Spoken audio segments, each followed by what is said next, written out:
Hello and welcome to another Out of Spec Bits episode. You join me with my friends Coleton and Tijmen to discuss the official department of Rivian Adventure called the Rivian Adventure Department. And I'm actually here in Big Sky, and I went to the big unveil party, and I can share a lot of fun little tidbits and information with you guys. But I think the overall big exciting picture here is Rivian is launching an official high-performance division inside of their company. And high performance means on-road capability and off-road capability. And I'm super thrilled about that. Now, Coleton and Tijmen and myself, we have all purchased performance variants of our cars. So Coleton, initial impression hearing that this is very similar to a M division or AMG or Audi RS, that Rivian now has a proper performance brand. What do you think? Yeah, I think this is much needed. I think we all were kind of slightly underwhelmed with R1 Quad when it launched it doesn't, it's got the big motors and all of that, but it's not lighter. It doesn't seem that special. You see it next to a base model LFP. They look basically identical other than some badging and a brake color change. And I think this is something Rivian desperately needed and would like to see, this company behind me here, Tesla, do a little bit more like this. And really excited for it. A lot of our audience and a lot of EV enthusiasts seem to be proponents of making cars for like the lowest common denominator, which is just like transport A to B commuter boxes. And yes, that should be and will be the majority of the car purchasing sort of market share. However, there are so many car enthusiasts out in the world, and so many of them are not convinced on electric yet. And a lot of EV performance enthusiasts and just performance enthusiasts in general do need high-performing options. And I think all three of us fit into that category. Tijmen, you're a performance car owner. What's your impression of this? I think it's much needed. Like Coleton said, the difference between the LFP and the highest spec one, you can't tell. So hopefully this department allows them to bring a little more flair to the quad motor and tri-motor, not besides the brake caliper, because you can just paint them at home. Like I would have done with the LFP, just to make it look a little bit better. But I don't know, it's cool to see that they're testing it and pushing the limits of the Rivian, but hopefully it brings a little flair to the cars as well. So I want to run through the official communication story, but I also want to share a little bit about what Rivian's doing. So Scott and I are here in Big Sky, Montana. Honestly, just really on vacation more than anything. We came to the big ice race here to see some cars, go on a nice trip, and it happened to, sort of co-collaborate with what Rivian is doing, which is using this event that we're attending as their launch celebration around their high performance division. So the first thing we did was we actually went to the RAD launch party. It was the launch party also for the ice race that we're attending. And they had this super nice R1S out there with the Rivian Adventure Department sort of coloring look on it. Whoa, sorry for going out the way there. And it's so awesome. First of all, Nokian being the official winter tire for the OE application for Rivians is awesome. We're all Nokian tire fans here. Nokian's worked with Out of Spec forever, so it's great that there's an R5 option directly from Rivian. That's the best winter tire. So it's great to see that thing on there. And really, there's no changes to that car that you're looking at other than just the visual aspects of the wrap and sort of the branding. Now, when I went there and saw this car, we didn't really know much about what it stood for. And then RJ actually got up and made a presentation to the crowd that was there. And we were all the way in the back. And so I was like holding my phone up as high as I could see to try to piece together what he was saying. But essentially, he, word for word named BMW M, AMG, etc., and said, hey, RAD is going to become that. And it also sounded like we were going to have RAD branded vehicles. So think R1 RAD instead of R1 Quad. So the way that I sort of started to piece this together is, well, if you look at BMW's structure, and I know Rivian's not copying them, you get your standard models, you get the M Sport, and then you get the full M. And the M Sports are sort of like if you're looking at an M5 or X5 M60, you get big power, but the standard brakes and squishy suspension and everything else. That's kind of where the quads are today, which is an insane powertrain bolted to essentially the same body and white as the rest of the lineup. There's nothing wrong with that as long as it's communicated and positioned to be, hey, this is our dragster, this is our really cool car, but we don't have all the supporting chassis, brakes, and everything else modified to sort of do performance-y stuff. Or from an off-road standpoint, same suspension, same everything else. It's not anything crazier. It sounds like the RAD could become a trim in the future that would be, I drive a R1 RAD or an R2 RAD. That's going to be like, RS6, GT3, that type of situation. What do you think about that naming structure? Does RAD roll off the tongue? Do you like the name? What do you think, Coleton? I think RAD is rad for sure. I really like the direction they're going with. The one thing I can say I hope Rivian doesn't do is start doing like the, middle BMW non-real M cars and just have like 74 M badges all over the car as like these little options. I really wish companies would keep that for special vehicles, like have RAD only wheels, bumpers, trim, scoops, ducts, whatever it needs to be to make the car stand out. And going back to what I said earlier, I think my biggest disappointment is somebody spending $120,000 for a quad looks no different from the person spending $70,000 for a dual motor LFP. And I think that's just kind of lame, to be honest. So I really like where they're going with this. The RAD trim, I can't wait to see what they're cooking up with it. I mean, it seems to be directly positioned as to what we were hoping the quad would be. The quad has a place in the market, and it is exciting, and it is great, but it's not the crazy all-around performance. It's a powertrain performance upgrade, not the rest of the vehicle. So if you want to include styling and all of the other related chassis improvements, it seems like that's going to fall under here. So in collaboration with launching the RAD team, because there's a whole nother aspect of this I want to discuss in a minute as well, Rivian has brought along a few vehicles to the Fat Ice Race here in Big Sky, Montana. And this is the R1S that they have been driving around that you will see in all the social media clips on the ice. And it was really cool. We were up there today watching Luke Lynch drive it around, who's responsible sort of for vehicle attributes and driving dynamics. And you can see here on the screen, Luke basically led the team that created this, which is the RAD Tuner. And this is a really cool quad exclusive for now. I have an inkling they're going to extend this to all the performance vehicles. I don't know.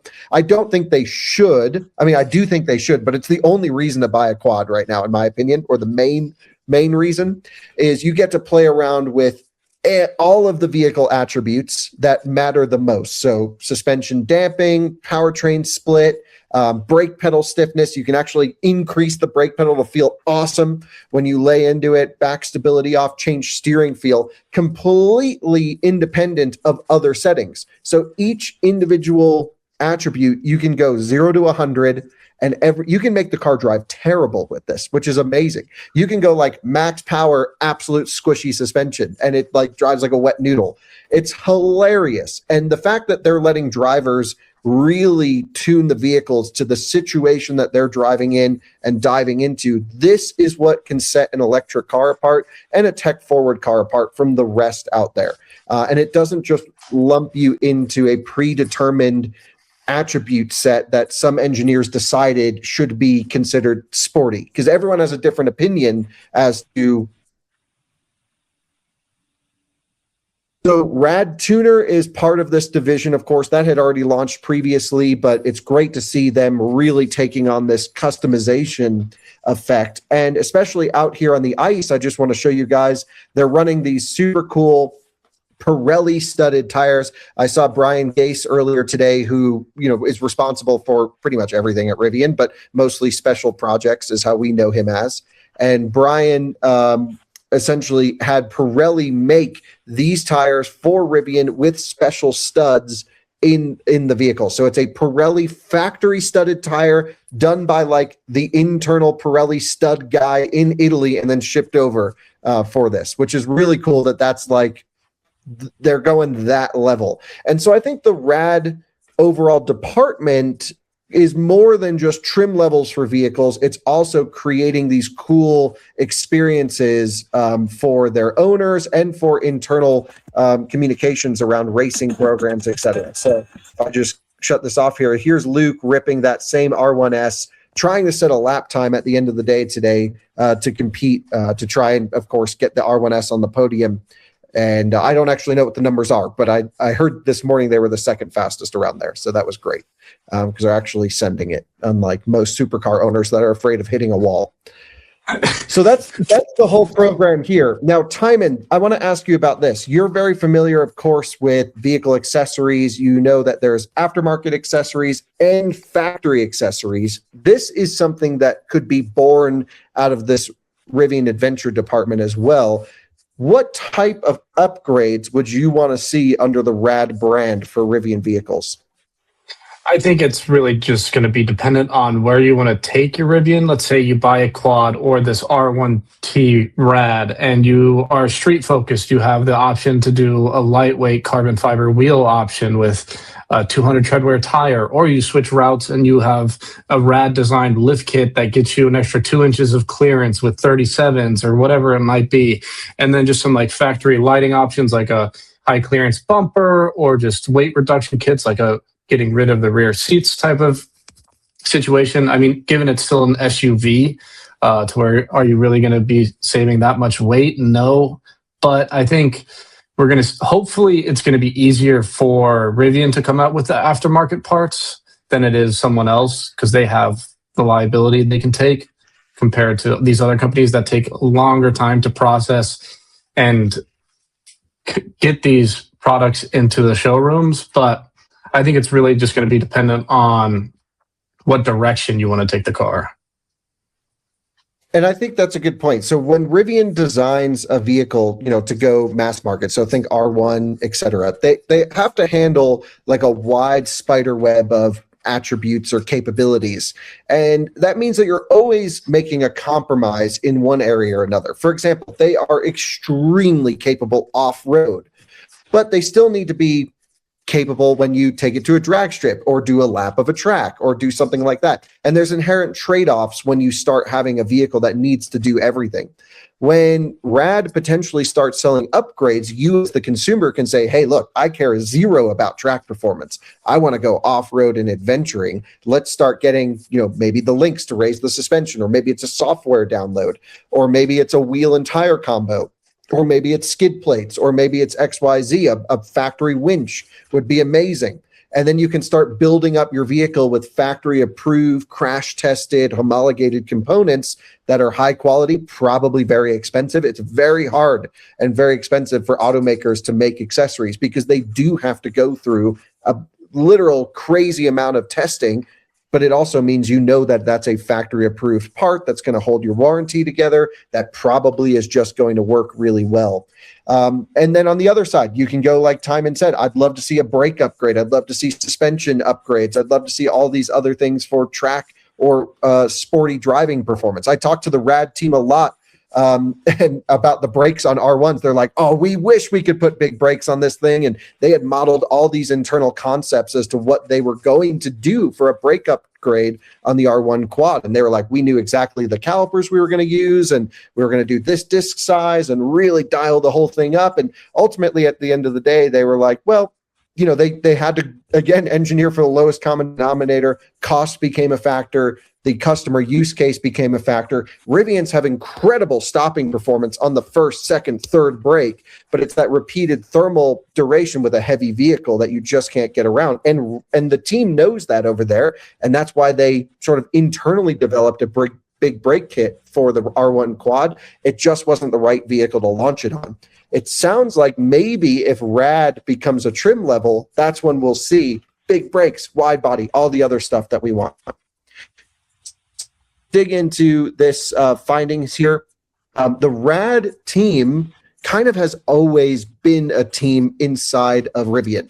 These are the folks that we've featured on the channel many times, that have been pushing the limits of what's possible. For example, all the way back to the Long Way Up program, where Rivian, went alongside those two Harley motorcycles and made a great series on a long road trip.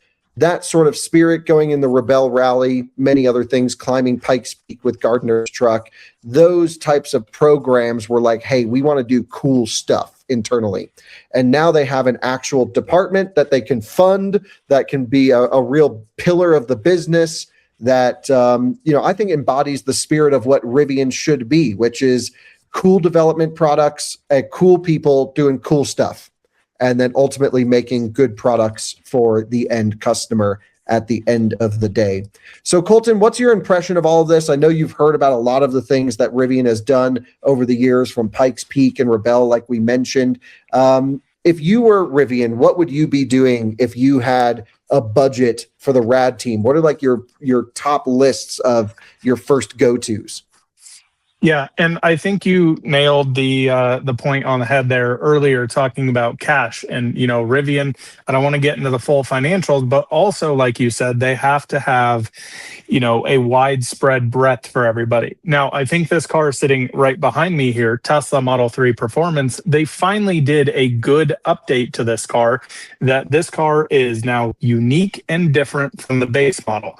I think kind of taking a little bit off of what they did with this car would make a lot of sense, having different dampers in it, slightly lower, different wheel and tire option on it, different seats, slightly different front bumper, rear bumper, just subtle differences. You don't have to go super crazy. I think we can all agree it'd be really nice to see them go super crazy. Like, I'm just imagining an R1T quad, just straight wide body, like unbelievable wheel and tire package on it that looks crazy, looks unique. And again, we can go back to the same thing and say, like RS6, you put that next to a base A6 wagon, two totally different types of vehicles there. And I think they're going to find a really cool customer base with that, because Rivian has this just adventurous spirit. And I love what they're doing with the RAD program, doing the Pikes Peak, and, even attending Fat Ice Rally here, I think is really what they need to be doing. And I just can't wait to see how they're going to implement this. And I think probably taking some notes from this would actually be kind of cool to see.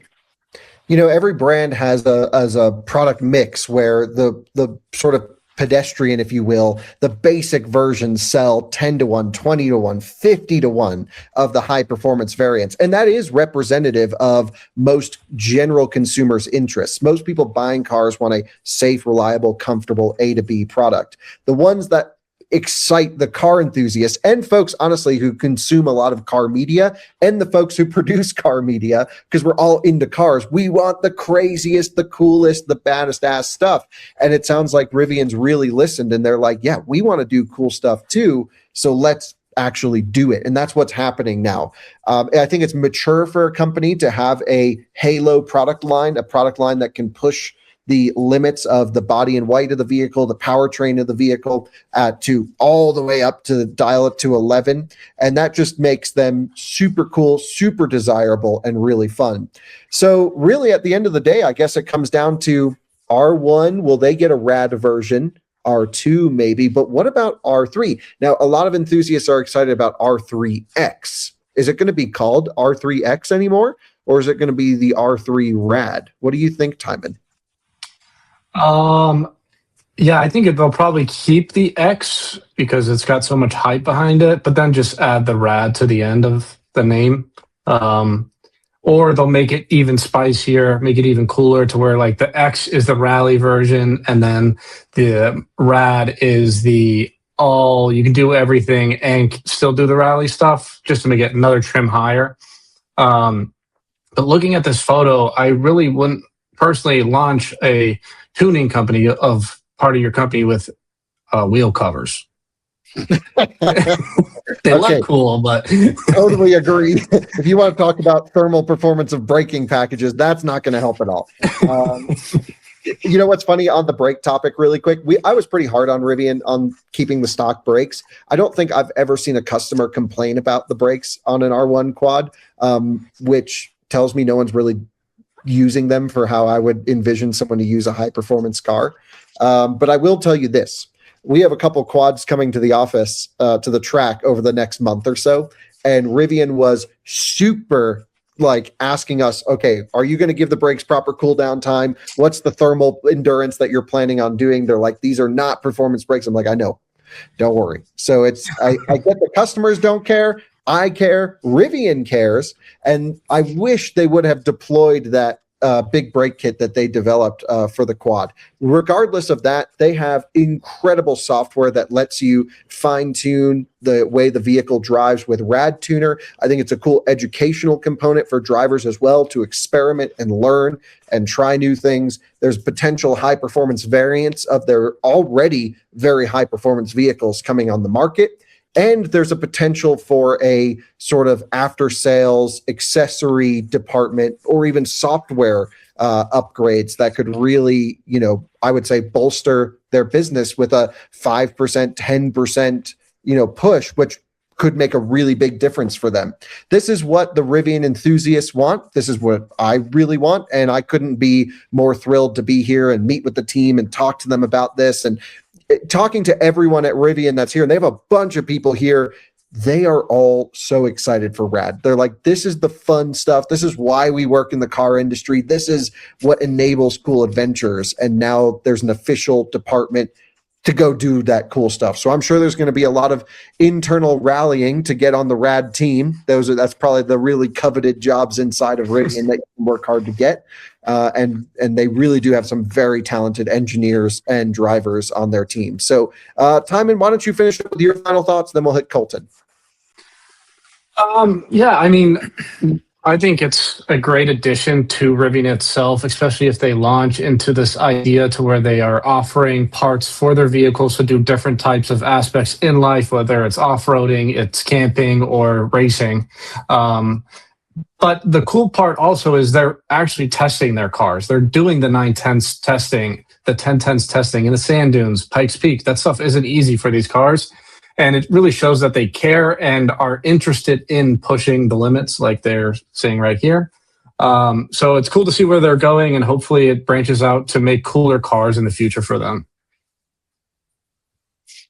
Yeah, I agree with a lot of Tijmen's points there. And, I think for the people who think, R1 quad is all I've ever going to need, I would like you to look at 911 and how they do that. The base Carrera or a Carrera T is all anybody ever needs. Meanwhile, you see people daily driving GT3 RSs, which are meant to go around a racetrack. But those things are flipping cool. And everybody wants that. It's cool to have a Halo product. I can't wait to see how they do this, whether it's a trim level, whether it's like Tesla has done with the Plaid, and you can purchase, $15,000 for carbon ceramics, which unlocks top speed, this, that, and the other. There's so many different directions they can go with this.